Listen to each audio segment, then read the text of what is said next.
What a morning we had. And it's not about waking up early, it's about how we wake up. You know, some people wake up with this, and we woke up with that. And by the way, nothing happened. It was a false alarm. And just on the side, just on this weekend alone, we had over 50 police cars, fire trucks and ambulances running down on 9th Avenue. So while New York City is a great city, sometimes it just drives you crazy. But enough of complaining. Let's go to the gym. We have a shoulder workout, and then we will talk about the shoulders. I give you a few tips, and I have a few stories up my sleeve. So when you're ready, let's go.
Now, this is one of my real life stories. So picture this.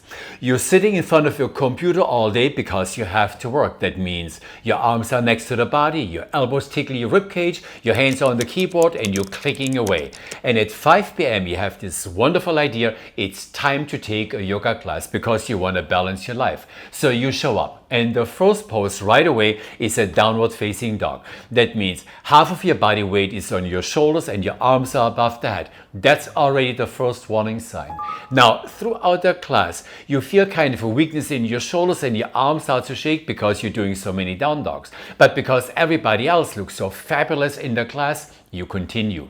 Now the next day you feel a little bit of a burn in your shoulders and a slight pain running down in your arm. You think, oh, my muscles are sore, it works, perhaps I should go back and take the same class again. Yes. Starting with downward facing dog. Half of your body weight on your shoulders, your arms above the head. And right away, in the first few minutes, you feel that return of the burn in your shoulders and that slight pain running down in your arm. And you get this message, get me out of this pose ASAP. But because everybody looks fab and cool and you not want to be the weak one in the class, you push through. Now the following day, you can feel the burn in your shoulders and you can feel the pain traveling down in your arm and also now back towards your shoulder blades. And there you have it, a wonderful inflammation. The bottom line of the story is, if you sit all day in front of your computer and want to take a yoga class, the first pose cannot be a downward facing dog. It has to be a pose that opens up your shoulder girdles, that slowly starts to increase the range of motion in your shoulder joints, that activates the muscles of your shoulders, including the rotator cuffs. And by the way, it's the same when you go to the gym and you plan, for example, a shoulder workout. Don't go for the heavy weights right away. Start nice and easy. Increase that range of motion. Bring some fresh oxygenated blood into your muscle tissue. Increase the lubrication in and around the joints. Warm up your muscles. I hope that makes sense. So think about your warm-up, and with that said, let's go for a little break, and afterwards we continue with just a little bit of shoulder anatomy.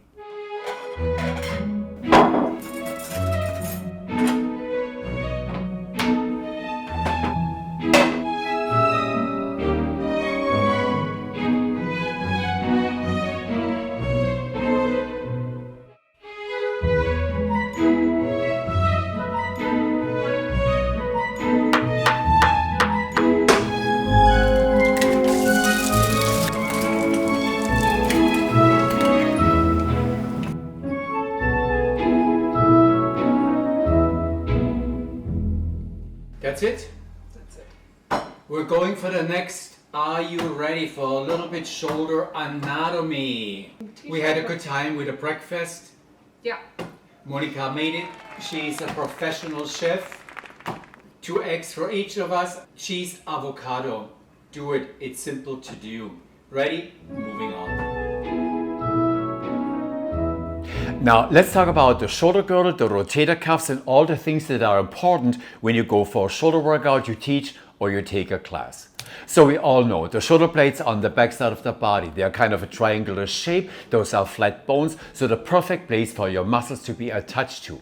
When you travel up on your shoulder blades to the highest point and you actually can feel it, this is where the acromion is, kind of an extension of your shoulder blades. Underneath we have a little bit space, followed by the shoulder socket, and next to it is your upper arm bone, the humerus, with a head structure like a ball. That's the reason why we call it a ball and socket joint. Now right away, one unique thing about the shoulder joint is the shoulder socket is actually very shallow and the upper arm bone is just next to it. That on one hand gives you a great range of motion, but on the other hand it comes with some instability. So we have to be careful not to get injured. And this is where the rotator cuffs come into the game. They start on the shoulder blade, grab the upper arm bone, hold them tight to the socket, protect, support, and help to fine-tune the movement of your arms. And we have 4 of them. The first one is the supraspinatus. It starts more or less on top of your shoulder blade, travels underneath the acromion, and is then attached high up on your upper arm bone.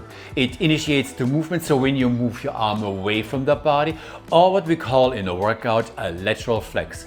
And an interesting factor is it also will assist the deltoid muscles and the upper traps when you lift your arms higher up. And by the way, this is the most injured one of all the rotator cuff muscles. Now, underneath the supraspinatus on the backside of your shoulder blade, we have the infraspinatus, followed by the teres minor. The infraspinatus is a little bit of a bigger muscle and in charge of the axial rotation of your arms. So, by the way, is the teres minor. Now, both together also will bring your arms back towards the body. Now, the last one of the rotator cuff muscles is unique and the only one which is attached on the inside of your shoulder blade, so towards the front of your body. And the name is subscapularis. I know, sounds kind of interesting. Sounds like we're in a spaceship flying through the universe to visit the people on subscapularis. They are in charge of the internal rotation of your arms and bringing back towards the midline of the body. Now, all 4 rotator cuff muscles will help to stabilize the shoulder joints and should work in unison. And if not, we have a problem. So let me give you a few scenarios what actually can cause a problem for your rotator cuffs. Number 1. Like I said before, if you sit all day in front of a computer and are inactive, your muscles weaken and so do your rotator cuffs. And the first one gone is usually the subscapularis. Remember, that's the one in front of your shoulder blade. And this creates kind of a misalignment in the joints, the movement, and how the muscles work together. Number 2, I know lots of you guys don't like mobility and flexibility work, but it's super important to keep the shoulder girdle flexible, especially when you want to throw something over your head, like we do in tennis or basketball. Number 3, age. We're all getting older, muscles start to weaken and we lose flexibility. So give yourself a little bit more time, keep your shoulder work going and add some mobility work to it. Number 4, and this is kind more of an anatomical thing. We have 4 types of acromions. Remember, that's the bone at the end of your shoulder blade. It could be flat, curved, hooked or convex. If you have number 1 and number 4, you will be totally fine. If it's curved or hooked, this could be a problem. Now, because each time when you lift your arm up and you activate your supraspinatus, that's the one running underneath your acromion, the bone puts pressure on the muscle and the tendon and creates friction, and with that pain. And over time also inflammation, and in the worst case you can actually tear some of those muscle fibers. So if you feel your shoulders, if you're in pain, talk to your physician. Now let's flip this whole thing around and create some positivity. Number 1, keep a shoulder workout in your program. Add some mobility training to it and don't forget to warm up. Number 2, Each time when you lift your arms away from the midline, make sure your shoulders are down and you keep the alignment. We see this quite often in ballet classes when dancers open their arms into a second position. Number 3, when you lift your arms all the way up and you want to bring your hands over your head like we see in yoga classes, but now all the tension in the work goes towards your neck muscles and even into your cervical spine. Don't do it. It looks awkward, and especially for you guys with broad shoulders, open your arms back again into a nice V shape to keep the shoulders down and the alignment going. That's it. So if you have any questions, let me know. With that said, let's go back to the gym.